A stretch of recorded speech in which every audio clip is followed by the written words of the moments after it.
now. Tension. All right.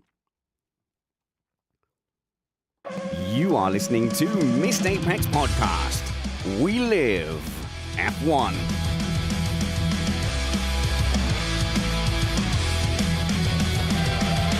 Welcome to Missed Apex Podcast. I'm your host, Richard Reddy, but my friends call me Spanners. So let's be friends as we preview the Hungarian Grand Prix. And that is coming up this weekend. There is once again rain forecast hovering over the circuit, which used to fill us with joy, but now fills us with dread. But I don't imagine it will quite be the same situation as Spa. I'd imagine they'd be a little bit more forthcoming with getting the racing action going, especially into turn 1, turn 2 with big runoff. Everyone calls this Monaco without the walls, which drives me crazy because it's the walls at Monaco that make Monaco impossible. I got an email, and apologies because I can't quite look up who it was, but I got an email from someone saying, why don't they get rid of the Nouveau chicane at Monaco? So you come through the tunnel, there's a chicane. Why not get rid of it so there's racing down to the bottom end? And that's because there's a big wall at the bottom end. If there was no wall,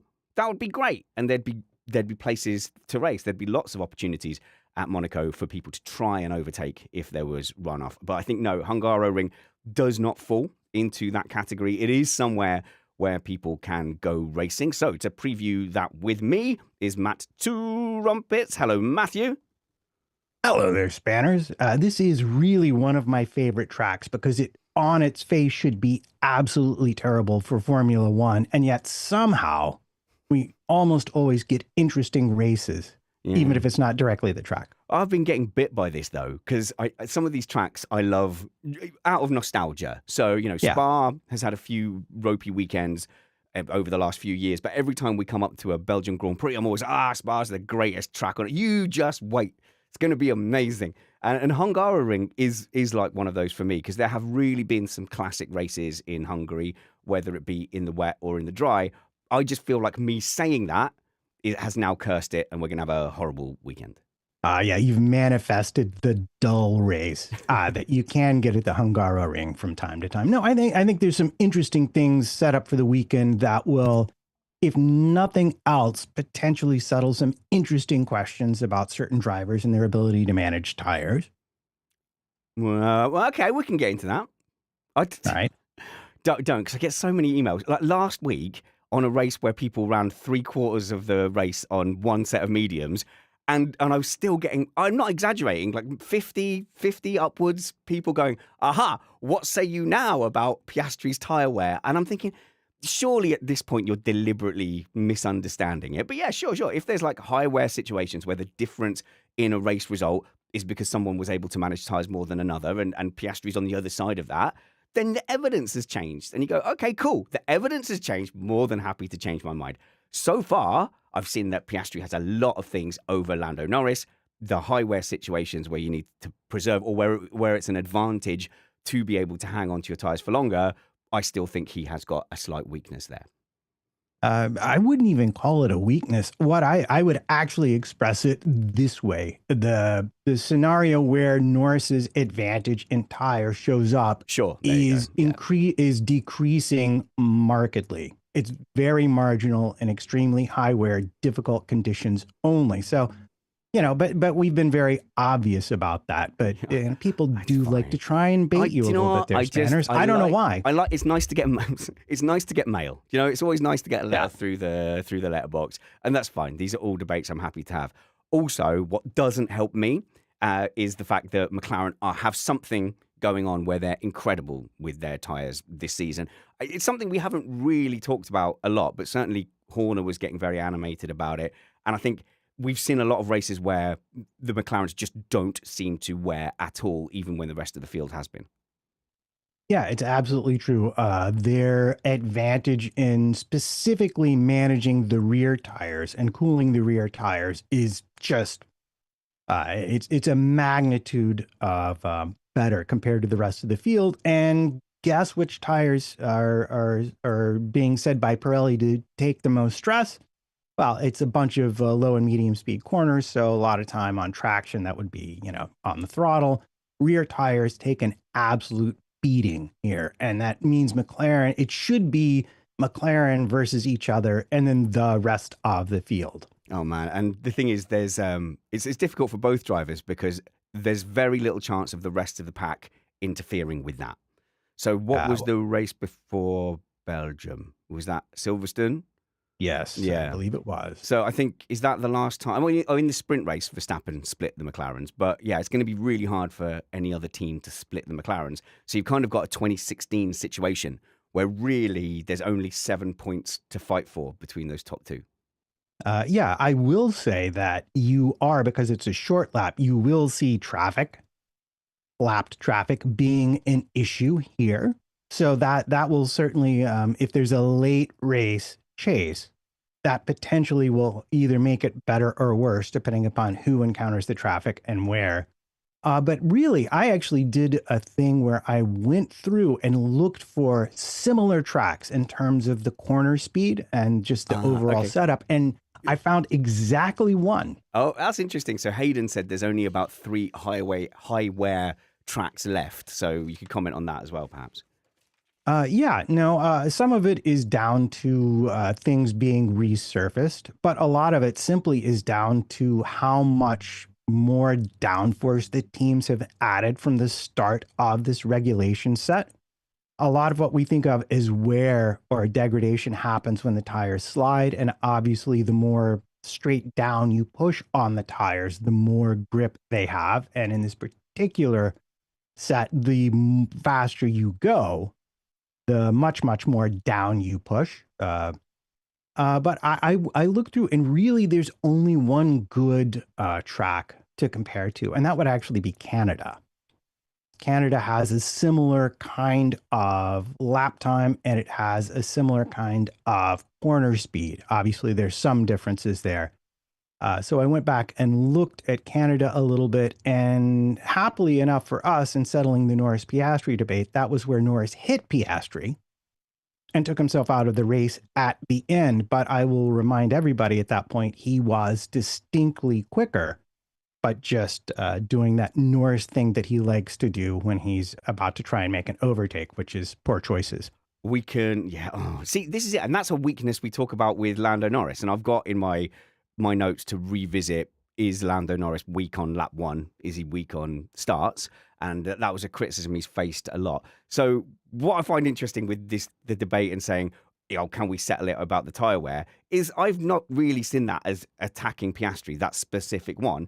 It's the same as saying Norris loses a lot of places at the start, or Piastri seems to win out in wheel-to-wheel combat situations, or you could talk about strategy either way. I'll tell you what's interesting is I don't get a lot of pushback when I criticize Norris, which is strange. So are we just a podcast where we don't have a lot of Norris fans listening? Say anything about Piastri and, oh my goodness, a ton of bricks fall down on me. Is that because the whole of Australia's F1 fan community is kind of united behind Piastri, whereas for the Brits, it's kind of split? So Lando Norris came into F1 at a time where, Lewis's support was massive. And I haven't seen any surveys. I don't have any evidence for this. I know there are Lando Norris fans out there. I just don't see the same weight of fanatic fan support for him.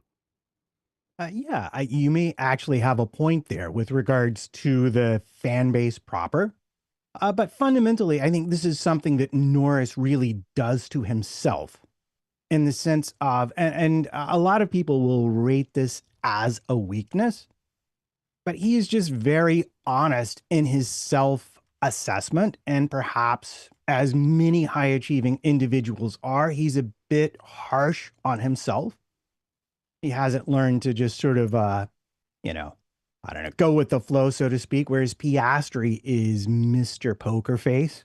If he has a weakness, you'll never, ever, ever know what it is from talking to him. And so I think that makes Piastri supporters more sensitive, because he doesn't criticize himself, or if he does, it's there in the most vague terms, like, I feel like in qualifying, I definitely left a 10th out here. I hit that curb too hard. It's very minor stuff. Whereas Lando's like, I don't know, I woke up today and the universe is against me. Yeah. See, Hamilton's got that as well.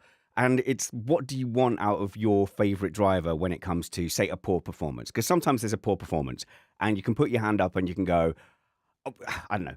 I don't know how I would react as a sportsman. If I was a top line sportsman, I think you'd probably visibly be able to see every feeling and emotion just through my shirt, or somehow I'd have an on-screen display that would just like change emojis. But I don't know if there's someone in good form, say Hamilton's on good form and he makes a couple of errors and has a bad weekend, he doesn't seem to have the ability to go, we live and fight another day. It's all about percentages and this has been a good season. He seems to really go into a slump that weekend. Whereas, you've got the likes of Leclerc and Norris that were very self-critical, and somehow it's almost a self-fulfilling prophecy. So when people are being like arrogant, like Alonso, it's never my fault, that was the best race ever, you go, oh, come on. I want drivers to show some humility. And then I hear it from Leclerc and Norris and I go, no, not like that, not like that. Well, I think this might get to it. If you are a fan of a driver, and I will admit right now to massive hypocrisy, I will sit there and say, I love it when, a dominant champion is just absolutely ruthless. And will completely, when they're on the point of utter failure, they'll look at their competitors and attack and just be, I know I'm about to die, but here I go anyway, and just crush them mentally so that they don't even feel like they can attempt a comeback. But I think if you have a great weekend as a driver, then it's incumbent on you to talk about everything that went wrong. Oh, I know we did well, but there was this and the car feels like that. And this person was looking so good. But if you have a terrible weekend, you have to go exactly what you're talking about. Well, I know it looks bad, but there were lots of positives this weekend. Sure. The team did this, the team did that. And I think Norris has got these exactly backwards. Like he's pushing the same direction the swing is already going. He was pretty good in Belgium, though, to be fair. I think he was pretty good there. Like after the sprint quali, where he was 0.6 behind in quali, he was pretty positive. Like, but I know there's a few factors. I'm pretty cool with that. It's the beginning of the weekend. It's fine. And I think after the race, he felt pretty much like, well, I'm not sure what else I could have done. I went for it. So that was good. That was positive. But I think this is our Hungarian Grand Prix race preview. But now we're talking amateur psychology, sports psychology instead. Verstappen's probably got the best approach to this when you go, how satisfied are Verstappen's fans listening to Verstappen after a good weekend or after a bad weekend? I think he really gets that balance right of an aura.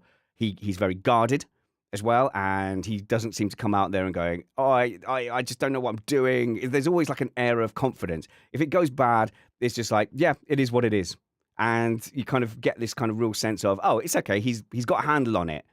It's going to be fine. He's going to rescue it. Whereas if you're a Hamilton fan, and my goodness, me and Alex have had big breakdowns about this listening to Hamilton interviews where we listen to him on a Thursday and go, oh no, it's going to be a bad weekend. You never get that from Verstappen.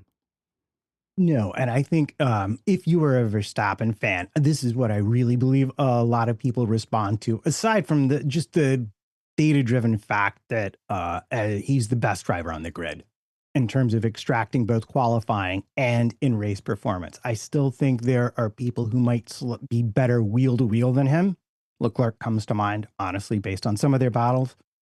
But overall, he's by far the best total package. But when you talk to him, you never get a sense. And, I say this as someone who performs for a living and has, as you have been, you've been a sportsman, you understand the anxiety of competition. Yeah. And you get the idea that he's got one of those minds where it just never, whatever went wrong. The only exception to this I can think of is the tire thing in Spain. Whatever went wrong, he made the absolute most out of what he had. And if something goes wrong, it's never because his mind, he's not feeling the pressure at all. If something goes wrong, it goes wrong. And that to me is incredible. And I just I respect that so much as a performer. It's just amazing. Dolly in our live patron chat says, I think Lando's honesty gets weaponized and used to attack his mental strength or eluded lack thereof. That's absolutely true. There's this is a conversation I have as a parent in our house, where my wife quite correctly says you should be able to express your feelings, you should be able to be honest. And Matt's shaking his head because I don't know how gender specific this is, but certainly, I have a conversation with my son and say, well, also you have to be careful because certain things are expected of you in terms of professionalism, in terms of inspiring confidence in people. And so sometimes if you let out all your insecurities and feelings, the people who are looking to you to depend on you kind of will get this feeling of, oh, he's not all over it. Plus your enemies, and this is what we're talking about in sport, your enemies, you're right, Dolly, absolutely can weaponize it. There is loads of chat about him being mentally weak. See, this is the thing. My wife will kill me if she sees this. Thank goodness she doesn't listen to any of my shows ever. But you've given your enemies some weakness to feed on. So I guess the perfect combination is to have a healthy, happy home life, but in public be like, it doesn't matter what you think about my mental strength. Well, yeah. I mean, if you're an actual competitor, it shouldn't matter what other people think. It just matters where your head actually is. But Lando feeds this, but then you could even be like, is it 3D chess? Do you do that on purpose? Neg yourself. Sucker. Yeah. Do you sucker your opponents into that attack? I mean, I know we just finished the Tour de France, so like I'm into the cycling head again, but we've seen the bluff before. Oh, I'm weak up the hill. Please don't attack me. And then they just glom onto the wheel and crush them. So there's more than one way to manage that situation. That said, I don't think that's the case. I think Lando is a different kind of a racer. He's very successful. And the complaints against him that go all the way back to when he almost, was it this race he refused to take tires for 3 years ago that could have been his first race win? Oh. He just has a talent for making a poor choice on track that we don't see out of his competitors. He's fast. If you put him in front of a race, he will not lose it. He seems to be mostly immune to that kind of pressure these days. But relative to Piastri and Verstappen and Leclerc, and obviously you'd bring up Hamilton if you're going far enough back, he hasn't quite ascended to that level of intuitive racecraft. So Rolando says, surely there's a middle ground, like Piastri, he cites for example. And surely there's a middle ground where, Joe Guan Yu as well. And I'd have put Tsunoda in there as well, who can come across quite personable, but actually seems to be fairly level-headed in his interviews. Like things are going disastrously wrong, and yet Tsunoda will be there going, yeah, it's fine. You go, okay, well, maybe everything's fine then. He thinks everything's fine. It doesn't look like it's fine, but he thinks it is. So there you go, Matt. That's a massive, massive diversion away from the what were we talking about here anyway? What was this podcast about? I don't know. Any last thoughts then? Because there are probably, there's a range of drivers out there. Ocon's pretty cool and level-headed when it comes to, giving faith to his fan base. Yeah, I mean, his fan base, which is me and like 3 other people. Yeah. So fair enough. I don't know I think he's had this distinct misfortune to be paired with lots of very, very popular drivers, starting with Perez. And it's just driven people's impression of him like into the basement. But really, if you're talking about someone who's able to resist pressure, you've got the Vettel thing here at Hungary. Yay, we could always hope for another bowling ball incident to make the race interesting. You've got the race in Suzuka where Hamilton had a faster car in the wet and couldn't get round him because of his defensive driving. And Hamilton was like, oh, I loved it. It was a great battle. Honestly, dealing with Alonso as a teammate and not just getting crushed. I will just put it out there. Not too many people have gotten away with it. So I do see him having that mental strength that I do find attractive in a driver. But are we about to go to our actual podcast now? Yeah, this is like the live show where we never actually started it. So Matt, in relation to the Hungarian Grand Prix, your wife has Hungarian ancestry. Is she? This is correct. Ethnically Hungarian? She is actually on her mother's side. It's like they came over in the 19 teens, right? Right around World War I. So immigrants get the job done. Yes, absolutely. And she is because of, I don't really want to, Politics. because of a reason, Maths, politics. because of a reason, she was really very out of touch and unaware of this ancestry and tradition, got lost at her grandma's generation. No, I really didn't and know. she's now reclaiming it. And so I'm here to share this with you. Okay. So number one. Some Hungarian?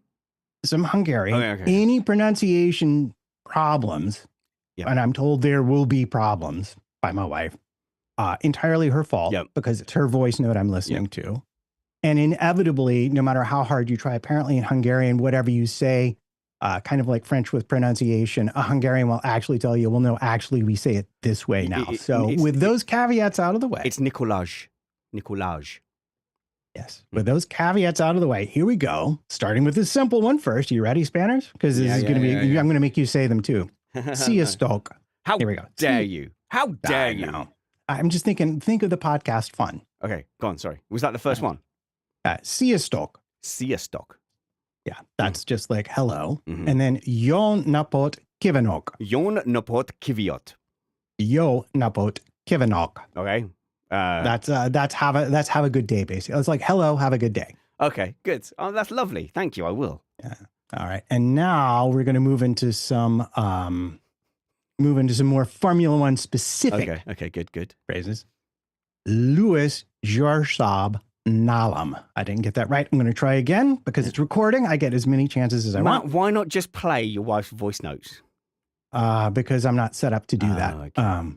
I don't have my input. And also, frankly, she's terrible at recording them. The first words are almost inaudible. Louis Jorsab Nalam. Lewis was robbed. This was manipulated. Lewis is faster than me. Okay, well, we haven't had that for a while. Okay. And then finally, and I think this will be your favorite, in vagyok a legjobb. In vagyok your legjobb. A legjobb. Very good. Very good. And that means I'm the best one. I am the best one. I need to learn that. In fact, we'll open the review with that. Okay, so this is what we really bring you in for. You're just like a much older version of Christina Lee Mace's The Bullet. What are we here to expect? What are we to expect from the Hungarian Grand Prix? Is it high tyre wear? What tyres are they going to use? Is it going to rain? How good's the track? Where are the DRS zones? What's the mindset of the race director? What have they had to eat? Have they eaten their porridge? Are they going to be brave? Are they going to be bold? And who's going to win? I love this question. Let's start with the big news first. They've resurfaced the entire main straight, the pit lane, and they rebuilt the grandstand and the paddock area. Now, this automatically is going to change how the tires wear. And they used and this is, I'm very curious to see about this. No one will know. They used a special mix of asphalt with a higher softening point bitumen, which was meant to minimize undulations. They had a problem with the track, in the heat, it would buckle. Yeah. And so they've used a special asphalt to try and prevent that. Oh, okay. Bitumen. Yeah, that's what I said. Oh, by the way, thanks for the 1,000 people who corrected me on my pronunciation of Moe.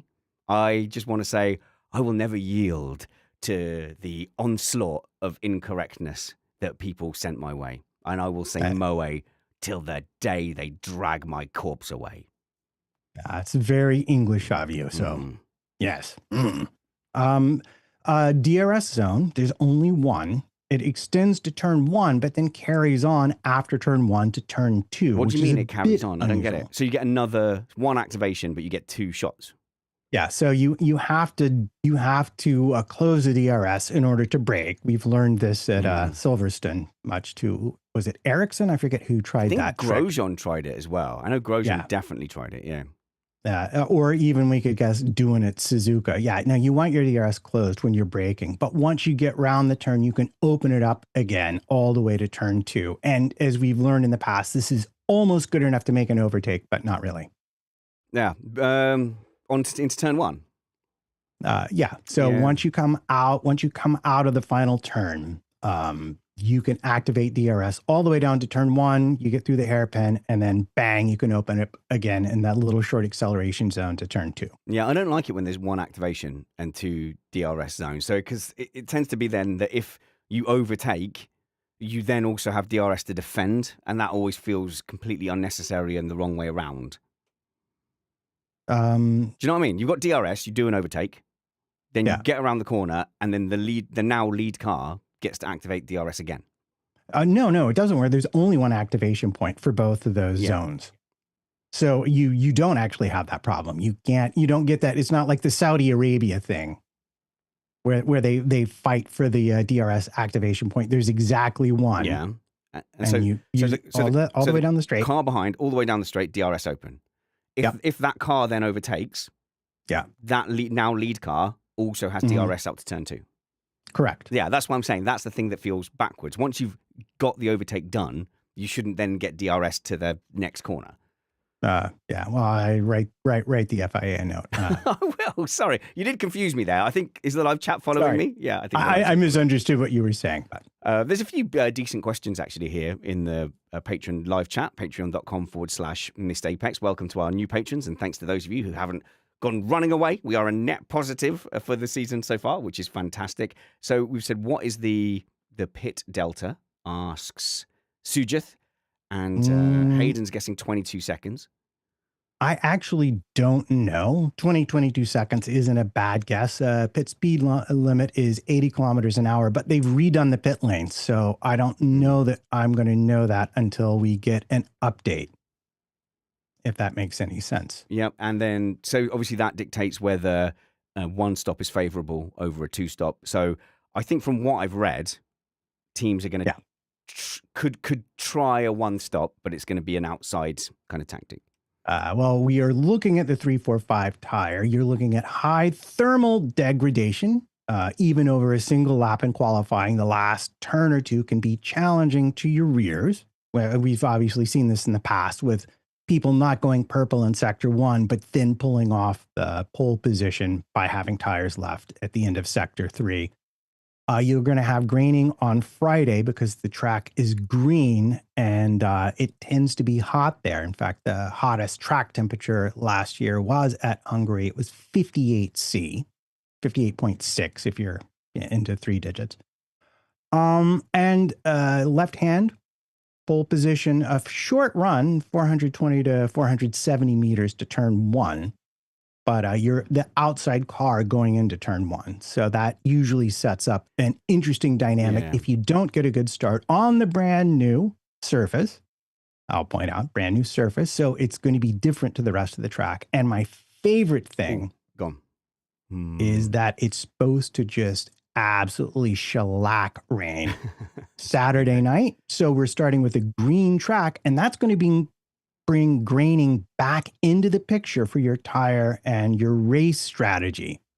And that means that we might, if the rain happens and the track is green, we're much more likely to see a 2-stop being the better choice as people get into a graining phase and start to lose lots of time. So, yeah, I mean, Sean was asking, is this a pole critical circuit? And I think this is definitely one where you do see racing into turn 1, though. So, obviously, yeah, it is one where through the rest of the circuit, it's hard to overtake. And we don't quite see the easy DRS pass down to turn 1, but we do see a lot of passes into turn 2. So, it's actually a really good combination because you've got different lines you can take into turn 1.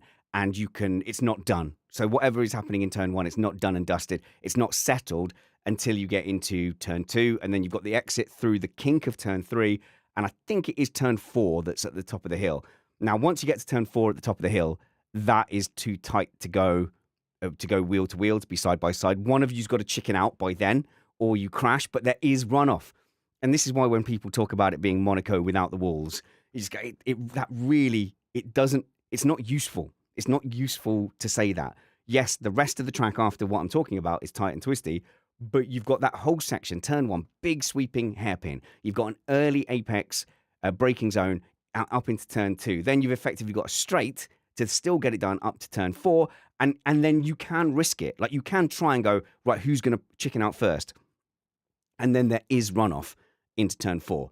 After that, yeah, it does get a little bit Mickey Mouse, if you like. So we've got a right-hand hairpin, then you've got a chicane, and then you've got a series of very tight 90-degree turns all the way to the start, finish straight, where you're racing to set yourself up again to have another go through, an excellent series of corners for racing. So Monaco can't touch that. Monaco doesn't even come close to that. And even layout-wise, Monaco doesn't have anything like the Hungarian Grand Prix straight or a big sweeping hairpin that you can take several corners around. So, I don't find that useful comparison, Matt. It irks me.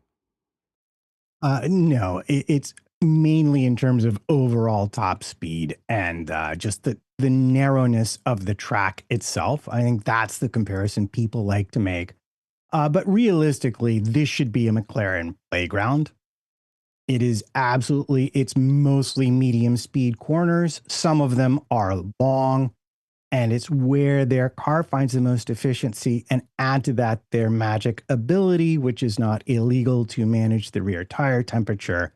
And this should be a Piastri versus Norris battle, unless something goes wrong. Matt, do you have to say their rear cooling solution that isn't illegal every single time you mention it?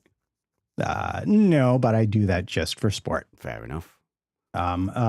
Ferrari might actually do better. They've improved their stability. They've had a week with the data from Spa to continue to optimize their new rear suspension. And they've done well in hotter conditions. So this could actually, we could see Ferrari inching a little bit closer, and that's going to create a problem for Red Bull, in that Max is really going to have to nail qualifying in order to have a good shot at a podium. Say if he qualifies first or second, he can sort of gradually drive backwards and stay on the podium relative to the Ferrari. So Ferrari struggled with qualifying pace. That sets up a potential very interesting battle between Leclerc and Max, both strategy-wise and on track. Can we linger on Ferrari then? So we've got some Ferrari stuff here. Announcement with Fred Vasseur. He's got a long-term contract. But I'm guessing that if 2026 is a disaster, he's still vulnerable. But what that does mean is no Christian Horner for the 2026 charge. Yeah, it's certainly not at Ferrari. And a little interesting tidbit I picked up was that the rear suspension and floor update are the first contributions of Loic Serra, whom Vasseur headhunted from Mercedes. So this is his first actual contribution. And now naturally, most of what he's doing is aimed at next season, where they will need to have a very competitive car from the off, or by the first third of the season. Or else, you're right, I think Vasseur is going to have a much more difficult time maintaining his hold over the Ferrari team. Yeah, have you caught any of this building online beef between Leclerc fans and Hamilton fans? I've seen it bubbling away. No. Have you not caught any of it? No. I try to stay as far away from that as possible. But I've seen it on X and Blue Sky and TikTok. And yeah, the Leclerc fans are going head to head against the Hamilton fans. And I think I just want to say, Matt, it is the worst and also least necessary online beef I can remember in F1. Yeah, I mean, you say that, and my immediate thought is like, about what? What is there to beef about between the two of them? They like each other. They work well inside the team. They both want a car that can win a champ. I mean, when they get to a championship and there's 2 points between them and it's the final race, I would expect some beefing at that point. But I mean, come on, guys. They're two of the most respectful drivers on the grid. They both race pretty clean. And they're both pretty fast. They're pretty good. They're at very different stages in their career, very different stages of their Ferrari involvement. And you go, God, if you're going to beef with any fan base, not Leclerc, and they seem genuinely like they get on as well. They both have dogs that are cute. I mean, come on. What is left? Where does this come from? I don't know. It's people. It's just like, I feel like, come on, people. Just embrace a positive every now and then. I feel like they're on the same side of the force. If that makes any sense. Yeah. Like, as a Hamilton fan, I'd have absolutely no problem with Leclerc being the one that gets the championship over an aging Lewis Hamilton. It would ruin the story that I want a little bit, but I don't think you could argue that it's a stolen championship. I know you always use the Button championship as an example of that, but no one's going to argue with a Leclerc championship. Everyone would go, yeah, That's right. I kind of reckoned Leclerc would be a champion at the right moment. And most people think give him the right car and he can be a champion. But I'm seeing the debates between the Hamilton fans and the Leclerc fans. And my main problem with it is that all the arguments they're using are crap. Like, it's a really painful debate to watch because both sides are equally rubbish. So people are using it against Leclerc and saying, well, he's only got 8 wins. Yeah, because that Ferrari has been broadly ass for the last several years. I think, am I remembering right in this regulation set? Hang on, let me, I've discovered the teams actually put out a whole bunch of very useful information. But I thought I read somewhere that this is one of the only tracks that in this regulation set don't either have a pole position or a win from Leclerc or Verstappen, was it? Oh, I can't remember. There's like some interesting fact like that. It's one of the few tracks that has been resistant to the two of them. Oh, that's interesting. Yeah. And of course, though, Verstappen wasn't helped by the Bottas bowling ball, which I watched again today. And I have to say, I watch it every now and then, not out of glee because it held back, Verstappen in the 2021 title charge. It's just the perfection of it. Whereas if you said, okay, Bottas, Perez has been doing a great job as a number 2 for Verstappen. We really need something from you. You've been letting Verstappen through. You've not been fighting hard enough. I want you to rev yourself up. You go out there for this Hungarian Grand Prix and you be a good number 2. The perfection with which he used Norris to wipe out Verstappen and then for good measure perfectly side slammed into Sergio Perez just for this perfect bowling ball combination. Is that the one where he ripped half the floor off of Verstappen's side pod as well? Yeah. You just go, that could not have worked out any better for Lewis. It was absolutely crazy. And you can just watch it on a loop and you just go, there's the odds of it working out exactly how you'd expect if you said to Bottas, do the dirtiest example of teammate help cheating that you could possibly think of. This is it, all or nothing. He nailed it. Yeah, it's so, I mean, it's impossible in real life to have planned that, but it's spectacular that it worked out that way once because it gave us so many iconic moments afterwards. Oh my goodness. Yeah. I watched it back and it feels pretty reasonable the way he thought he had clean air. And then Norris came from one side, another car came from the other side. He had to tuck into the gearbox. Then all of a sudden, you've got less aero braking force than you think you're going to have and you were expecting to have. And you then also have, it was wet. So you hit the brakes and it just doesn't quite come all together like you think. Very easy to lock in that situation, I'd imagine. And then just sends Norris into Verstappen. Yeah. Worth a rewatch. I'm definitely not doing a conspiracy on that. That is just one of those things. But you could definitely be aggrieved if you were a Verstappen fan that day. So where did we go to? Oh, yeah, a little bit more on the Leclerc and Hamilton beef. So, yeah, using Leclerc's lack of wins when he hasn't had a championship winning car, I think is a really silly thing for the Hamilton fans to be doing. And as a Hamilton fan myself, I would say in general, this half of the season, this is not a shouty-outy and attacky part of the season for our fan base. This is objectively things aren't going well yet. Let's bide our time. Let's enjoy the development. Let's see how things are going. You're not doing yourselves any favors suddenly turning on like nice Charles Leclerc, who's done pretty well and has been waiting for his opportunity. It feels like the wrong target. It feels like the wrong time to do it. Let's bide our time. Let's see how the end of the season goes. Let's see if they are on par performance-wise by the end of the season, because there is as well a realistic possibility that us Hamilton fans have to face that age may be a factor. As Mark Webber said, you don't get any faster, and we're seeing now the cliff. So if drivers are a tyre life, I think we've probably seen Alonso go off the cliff now. He needs a fresh set of softs for him to get back into the title fight. So there is a realistic chance that this version of Hamilton never gets on top of Leclerc. The evidence at the moment isn't giving us anything to say that Hamilton is going to draw level. The qualifying from last week, it was encouraging until the track limits, and then it suddenly wasn't. But I think as the Hamilton fan base, this is the time to just be a little humble, bide our time, acknowledge that Leclerc's been a great driver, and just see how it plays out, especially into 26. Yeah, I like to say this, and we've already said this about Piastri and Norris, is that right now the car that will let you correctly judge where Hamilton is in reference to Leclerc doesn't exist. They don't have that car yet. They may not have it till next season. And even at that, it's a difficult switch. I'll tell you one thing that I did learn is, like, you remember I mentioned, if you listen to the race review, I mentioned the new rear brakes having something to do with him spinning at Spa, right? Sure.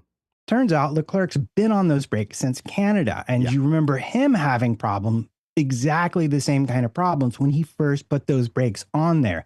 It's the sort of thing that we normally don't get a peek at that affect the relative performance of the two drivers. And until they've really got the car optimized, and until Hamilton is fully comfortable with it, which I don't think he's going to be, because he's not happy with the automatic, the power steering feel that he's getting right now, it's impossible to draw a real and correct distinction between the levels of the two drivers. That would be my thing, though, to Leclerc fans who are part of this, frankly, really low-level poor debate, is don't get too cocky yet. The season is far, far from won. I was playing mini golf, crazy golf, with like the obstacles and things like that.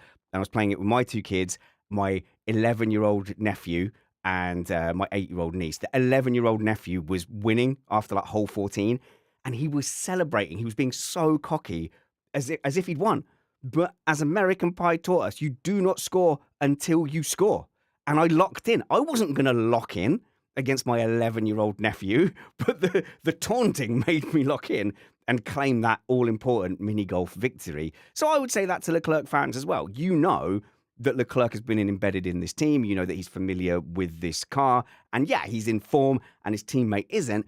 But also, that is Lewis blinking Hamilton over there. There's still a very real chance that there's some very real teeth in Lewis Hamilton yet. But I think the most useful thing at the moment is that I think just enjoy the fact that both your drivers are in teams where it doesn't seem like it's a hostile environment. It seems like you've got caring management up there, and just see how it's going forward. And let's be frustrated. Let's focus on the real enemy here, Ferrari. The team itself still undergoing transformation. Lewis is apparently writing post-race reports about everything that he senses needs to be brought up to spec to have a real chance at a championship. And there he does have the absolute experience of it. But I'm going to bring up a scenario for you that just occurred to me today. If you're a Ferrari fan, the juiciest, well, no, maybe not if you're a Ferrari fan, but if you're a racing fan, the juiciest possible scenario is going to be a Rosberg Hamilton 2016. Only this time, Leclerc is the Hamilton and Hamilton is the Rosberg. And it's just going to be a combination of reliability and just psychology and experience versus someone who's just generally a little bit quicker and better. You were talking about crisis meetings. So after every race, Hamilton's giving big reports. You have got here in the notes that there was crisis meetings at Mercedes. So what's going on there?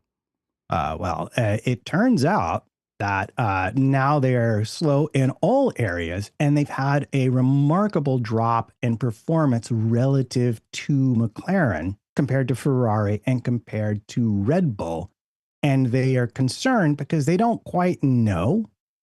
They think it's some specific updates, but essentially what it's done is it's destabilized the rear of the car entering corners. And we saw that being problematic for any number of teams when they had it. It really robs the driver of confidence. So this is also being put forward as a reason that Antonelli's performance has really fallen off, because he lacks the experience, whereas George can use the data to mostly overcome and learn how to trust what he's feeling from the car more than Kimi, just because he has the experience doing it. But fundamentally, they don't know what's wrong exactly. And Russell, at least, is blaming everybody's FIA intrusion in Barcelona with the Flexi-wings as having sent them down this path. And this is always where I get really irritable about them doing stuff like this in season, because it's costing Mercedes a bucket full of money, and it's made, over up until now, it's made precious little difference in how the teams are actually doing. Yeah, but the teams were warned before the season started that those changes were going to come in. And can't we put some responsibility on those teams for flying a little bit close to the sun? And you go, well, you know that the spirit of the rules is you shouldn't use the flex of the wing to gain an advantage. And if they all were, but it's like, well, that's technically legal, but you know that's what we were trying to stop. Yeah, I think originally that was supposed to be into the 2026 season, and then they moved it up to Spain. And this was my complaint about it. You either tell them in November, or you say if it's going to be next season, then it's next season. But unless it's something, what's the right word? Just so obvious that you have no choice but to react. But here, all the teams were more or less doing kind of exactly the same thing. Some teams a little bit more than others, and it just was, to my mind, it was just like it's like that political complaining. I'm complaining to get my opponents nerfed, and it's just like, come on, FAA, do a better job. So Mercedes are clearly the number 4 fastest car at the moment. And so they've been the 3rd fastest car for a while. So like last season they were, but they were getting results ahead of Ferrari every now and then. Now they seem to be quite far off the back. Yeah, they were within striking distance of Williams in a solo 5th place for Russell on a track that should have suited their car and has in the past, the climactically suited their car. And they got no real answers for it right now. So they're in proper danger of just getting swamped by the midfield. If Williams has a good qualifying and they don't, they might be finishing, the bottom end of the points this weekend. Okay, I've got a question, and this is going to sound like, Spanners is just saying things to suit his narrative. Okay, so here's a bunch of stuff that I think suits my narrative about what I've been saying about George Russell. And I think specifically with Russell, I know we've talked about tyre management in the past, but specifically with Russell, it's overheating things. So either introducing thermal deg into the tire, which is overheating the tires is different to wearing them out, right? So correct. Yeah. Okay. So once he gets into that cycle of the tire is too hot, yes, you kind of use that to be aggressive at the start of the race. So we saw him say pushing up behind Hamilton, say, "Oh, come on, Hamilton's it's too slow, let me pass," and then sits there in front. Or we've seen particular races. I think there was a Suzuka race where he then just completely fell apart, and they ended up retiring him. So I also wonder whether he favors a more closed cooling. I'm guessing, right? But I know he's had engine overheating problems a few times as well last season.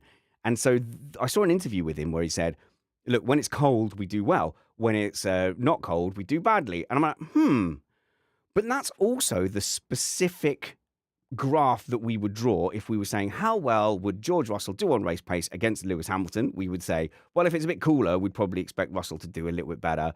If thermal issues like engine cooling and not overheating your tyres are an issue, we'd expect George Russell to do worse. And now he's made exactly that comparison to Mercedes' general overriding performance. When he said that, I couldn't help but feel like, is that because he's the team leader and now his characteristics are the car's characteristics?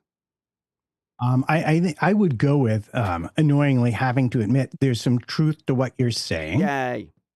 But what I would remind everyone of is that the entirety of the Mercedes team, going back to when they first bought it, has been that they melt their rear tires. And they've had years where they've gotten better at it. They've had years where they had so much performance margin that they never got into it. But whenever they've really, really been pushed, the rear tires for them and the brakes, and as you note, the engine cooling in general those have always been weak points. Now add to that someone who's tempted to overuse the rear tires in pushing pace, whether that's because they're just, they're going for that 1 in 100 win, so they're just going to give it their all. And favoring quali engine performance. Yeah, and then put them on a track where it is almost impossible to cool the tires once you've gotten them hot. And, I think the comparison I saw was Austria, where they knew they would have the same problem. They tried a very weird setup trick. There's one setup trick that your doctor doesn't want you to know, and it failed horribly. And Yeah, just hope that he has a good qualifying and Mercedes can hang on to the 5th place they had in Spa last week would be where I start. Yeah, doctors don't want you to know about this one weird quali pace. Exactly. So Maria, who defends Russell to the death in our patron chat, I thought Merc performing better in the cold was a thing in 2024. I think that's also the case, and I think that's also was a case like at the beginning of the hybrid era as well. I'm just wondering whether it's a combination of, yes, they were having that, but then we saw it exacerbated particularly in Russell's hands, and now it seems to be almost the key feature of the Mercedes car. You can predict whether it will do well or not based on like ambient temperature and stuff like that. So less of a tire wear issue, more of a heat issue. Yeah, and this gets us back to the crisis meeting because it wasn't hot in Spa and they also had no performance. And that is a new thing for them. And I think fundamentally they have once again wandered off the garden path and are at least trying to make everyone think they're doing something about it. All right. Okay, so where did we get to in our preview? Are we previewing things? I don't think this is a successful preview, if I'm honest. We ran through the tires, 3, 4, 5. We ran through the repaving. We ran through the DRS. We ran through the top 4 teams. What they need to be looking for. We've talked about all of the top 4 teams, haven't we? Really? Maybe not Red Bull. Maybe not Red Bull here. So I feel like in Spa, Red Bull were playing a very kind of tactical game with their setups. It was a brilliant sprint win. And then after that, they weren't going to be able to use that advantage again in the Grand Prix because maybe they could have done. The thinking would be you couldn't hang on to your tyres with that kind of setup, but it looks like that wasn't really an issue. So where do we see them in Hungary? Again, I see them competing for best of the rest on quali pace relative to Ferrari. And from that point, it's going to be, because it is a track where you can drive defensively, it's going to be very much a Red Bull strategy and a Max management race to stay ahead of the Ferraris, who I think will really present the only real competition. We also have the Tsunoda question, which could be answered because obviously last week in Spa they missed his strategy window for the pit stop, and that consigned him to not finishing in the points. But with the new floor, we did see an overall improvement in his qualifying pace, at least. And getting that to the end of the race will be, Hungary will be a great test because it is tire management. It's a lot of things that sometimes people have said he's not the best at. So it'll be very interesting, I think, if you're a Tsunoda fan, to see what comes of this weekend. Well, the qualifying thing on its own was great, but then there was on board, like his reaction, he was saying, should I come in? Should I come in? Should I come in? And then as he passed the pit entry, they go, okay, box. And he wasn't happy. But it was really critical in Spa. If you got left out that one lap too late, that you were cooked. Yeah, very long lap, 7 kilometers, and the pace differential between the dead enters and the new slicks was extraordinary. And in Red Bull's minor defense, not the only team to have messed that up. Yeah. Right. So Red Bull is going to be qualifying in defensive race, hanging on to the position. Ferrari's going to be, got to see what the new suspension has been optimized to, but fundamentally not necessarily a bad track for him. The way to defend here, though, is to have enough low downforce to defend down the 2 straights, I guess. But then you're going to run out of tires if you do that. Not only are you going to run out of tires, what you really want, and I'm thinking of there was a race in Brazil where in the second, it was maybe Rosberg and Hamilton, going back to the Mercedes days, where in the second sector in Brazil, Rosberg would pull out just enough of a gap that by the end of the straight into turn 1, Lewis would just about have caught him with DRS. So there's 2 ways to go. Faster down the straight, you want to be able to pass.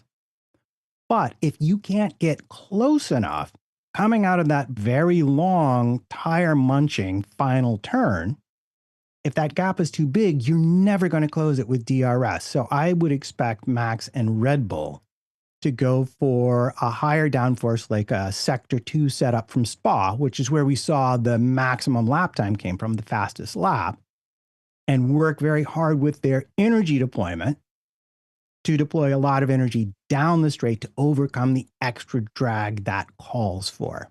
I think that's the winning defensive strategy. All right, what tires do we have here?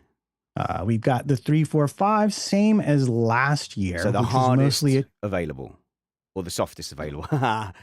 No, in between. It's the middle. So the old softest available, but not the C6. So the hard is the C3, the medium is the C4, yeah. and the soft is the C5. So they've not opted to use the C6 here, but it would what would usually have been counted as the 3 softest. Yeah. So the 6 would be tissue paper here. It would never make it through a whole lap. So I don't know.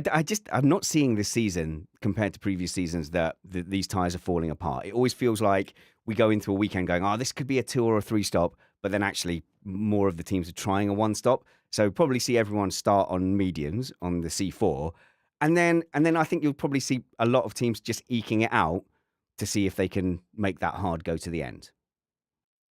Yeah, well, here's where it gets interesting. If you look at last year, the percentage of laps, 64% of the laps was on the hard tires, but they ran longer stints, about 29 laps per hard tire on average. But the favorite tire overall was the medium tire by a lot. So most people preferred the mediums combined with the hard. Some people went to the soft. Now, with the tires having better thermal resilience, you might see more people opting for a soft, maybe to start at the beginning of the race, and then you get undercut to finish off your race. So soft, medium. Okay. Yeah, that might be an aggressive strategy to take. But really, it's going to be down to the greening and how green the track is. And then, of course, we might get rain during the race, which, as we all know, means that all of this work that I did is kind of pointless. So I think that this is a race you need to practice watching. I have said this before, but because you've got that critical first sector where all the overtaking is going to happen, if any, you need to watch the practice sessions and in your mind be able to kind of identify, okay, we're now coming up to the final straight. So you'll see a long lingering left with the pit lane on the right, and then that long tire munching right-hander that Matt was talking about, then firing down the straight downhill braking zone into a good overtaking and racing opportunity. Loads of runoff there, and then loads of runoff on the outside of turn 1 as well, which the cars definitely will use if they need to. And then we have kind of sketchy racing rules into turn 2. So I think there was one with Massa pulling up a great overtake around the outside of Grosjean. Someone will correct me here. We're going back about 6 or 7 years. And the overtaking car got a penalty. Matt's going to correct me. The overtaking car got a penalty for going off track. And the commentator was like, oh, come on, just let them race. This was pre-21. And I was going, no, but he's gone off track. Yeah, let them race, but you've got to stay on track. But yeah, it definitely provides opportunities for racing. And I think nowadays you would get pinged for making that overtake off track. Yeah, I think I'm remembering the one you were calling, although, more than 6 or 7 minutes for me is often problematic when it comes to memory. Since then, which is definitely an issue.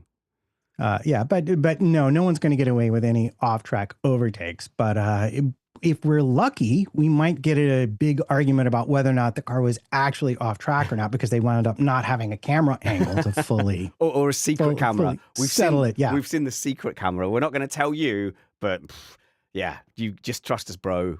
So one lingering question, I think they're talking about it in the live chat. They're clever, they are. Is if the rain is coming, say if it's a dry Saturday or even if it's a wet Saturday, is it actually worth going for an out-and-out wet setup? Because they're just not going to race. Someone's going to get caught out. Now, Verstappen fans are feeling pretty bitter at the moment, and I can see why. I think they're wrong that it's a grand conspiracy to stop Verstappen. But basically, Verstappen had a wet setup at Spa, and they waited until it was bone dry, and then they ran, and then he's at a disadvantage. Whereas at Silverstone, it was the other way around. He didn't really have the setup for the rain, and they got going fairly quickly. And we ended up with Hajar going into the back of Antonelli. So I don't agree that that's a grand conspiracy to stop Max Verstappen. It does kind of make this lottery element, which I dislike. So there seems to be no real formula for teams to be able to work out when they will go racing. Therefore, it's a very horrible gamble for teams to have to make. Yeah, and this was we brought it up last week. I wish there was a standard that the teams all had, so that if you're going to bet on a thing, like it's going to be wet the whole race, so therefore we are going to go higher downforce than we'd ever run in the dry. That it was a fair thing, and not that we'll sit around till it starts to dry out and then we can go racing. And I don't know how you develop that standard just from the 10,000-foot view. What's frustrating and what would really killed the racing last week was they essentially took away almost all of the wet racing. So anyone who bet on a wet setup lost out. That said, the average speed at Spa is like around 240, 250 kilometers an hour. Here, it's 209. So it is entirely possible, due to the lower speeds, that we will get earlier onto racing on a wet track, because you're not atomizing the water.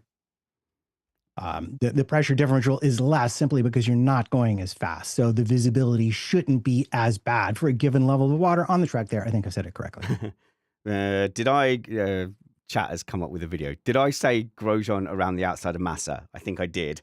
And it's correct. And I'm watching it back. And actually, there was a drive-through penalty for Grosjean for doing that. And it's crazy to look at that now and go that would be a drive-through penalty. But also, I said, it was a few years ago. 2013. Yeah. Oh my God. So when I looked at it and I was like, yeah, it is Grosjean Massa, and it was a Lotus overtaking a Ferrari. I went, oh no, the years are flying by. They compress. It's just like, dink. Yeah. Why did the later years go quicker? That's cruel. I don't know. And it is cruel. I agree. Okay. So there's a couple of news stories to end on. I think just one really that I want to focus on, because I've not heard anything about it, is what's going on with Aston Martin. Oh, this is great. This is a real business story, and it has, I think, almost nothing to do with the Formula One team itself, except that they have sold Aston, the car maker, which I'm going to remind everyone now, because I'm assuming not everyone knows that Aston, the car maker, is an entirely separate entity, and has been for a while, from Aston, the Formula One team. Aston, the car maker, is selling their ownership stake in Aston, the Formula One team. It was a minority stake. And apparently a buyer, unnamed, has been found, and they're selling it for the supremely low price of $146 million for a 5-ish% stake in the Formula One team. And the reason this is big news is that if you just simply multiply it out, and I have some quibbles with that just from a practical point of view, you just multiply it out, it says that the Aston Martin Formula One team right now is valued at $3.2 billion. And we have last year another sale that valued it at $2.4 billion, which means over the course of the past year, the rise in Formula One team valuation is around 33%, if I did that math right. And if I didn't, I expect to get so much mail. If you can find a buyer for 5% for a certain cost, that doesn't mean you could multiply that, find another 19 buyers for the other 95% at the same value. I would simply make the point, there's a lot of people who could probably come up with around $150 million and want to be part of Formula One. For a little Finding slither. people who can come up with $3 or $4 billion is maybe another thing. So I think it might be overvaluing the team somewhat. Maybe. And that's a midfield team. Not even. That's not even a midfield team at the moment. And Joe Saywood came under a lot of fire for saying that because teams are being valued, broadly speaking, between 600 and a billion, aren't they, at the moment? And Joe said, that's going to be 3 billion in 10 years. And certain people who are in the live chat right now shot down Uncle Joe, but I think we're definitely getting to that point. We will get there. I think for the top teams, $1 billion, 1.5 might be an actual sort of correct number if you look at the value of the team and not just what you can sell some small part of it for.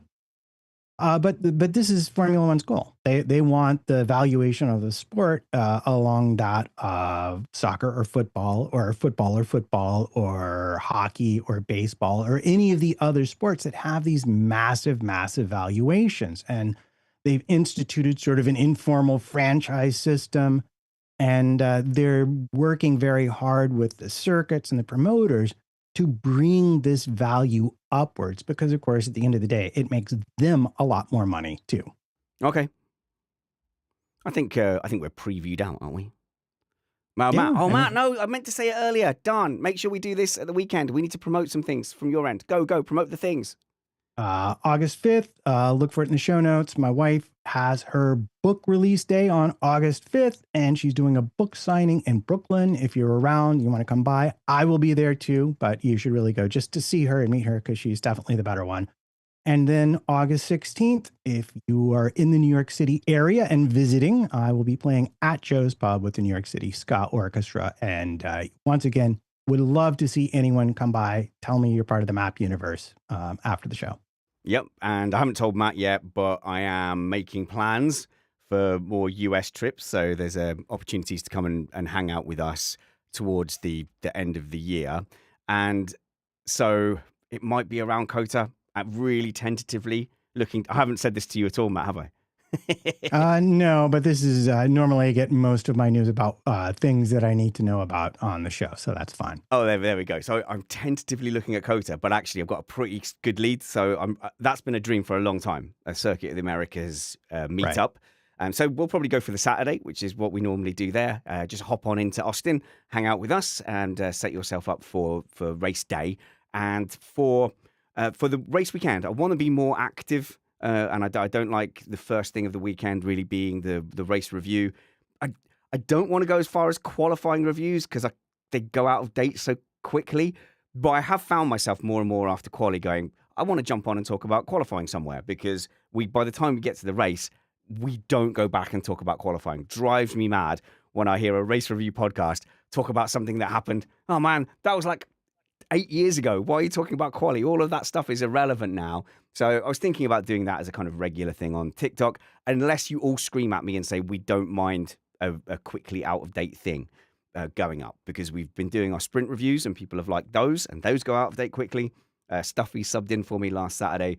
It's something I'm toying with. My instinct at the moment is it sort of spams the feed a little bit, but I would love your feedback in general. spanners@missedapex.net. Follow me on X and Blue Sky and Instagram. Please don't DM me on Twitter, because it's just trash there, and I can't get to anyone's messages. I barely see them. But I'm getting better at Instagram, so you can DM me at Instagram, DM me on Blue Sky, or spanners@missedapex.net, or feedback@missedapex.net, and that goes to me and Matt as well. Please be nice in the YouTube comments. It would be lovely just to have chill, like just disagree in a chill way. That would be nice. When I see the little YouTube symbol pop up on my phone for a comment, I'm like, here we go. What's this going to be? Oh, Matt, you got something wrong. You said Norris was objectively faster than Pastri. I disagreed with you, but we had that debate. And someone said, oh, this Matt guy, he needs to go because he was wrong about that. And I'm like, yeah. After 11 years on the pod, but you're right. He's wrong on I was actually right, but he was faster because he was on a tire that let him go faster. That was the point I was making. He was on the hard tire. The hard tire was more resilient, so he could run more 45s sooner. I just love the thing of like, you just got to get rid of this guy. I'm like, yeah, now you're right. Let's just, bin him after 11 years. Every week, I just expect the axe. But yeah, look, we're going to get stuff wrong. We're enthusiastic amateurs. We've been watching it a long time. We have our opinions. Please disagree. Please feel free to disagree. But the thing is, do me a favor. Do it in a nice way that's not aggro, and I'm more likely to stay in the debate for longer, which I enjoy doing, and hopefully you'll enjoy doing as well. So we'll see you at some point, probably 8 p.m. UK time for our Hungarian Grand Prix race review. Until we see you then, work hard, be kind, and have fun. This was Mr. Apex Podcast. I was too distracted. All the words were in the wrong order, Matt. Until we see you next in the stream. Until we goodbye. Stream now, bye. This is why we shouldn't record in the day. I can't pronounce words on coffee.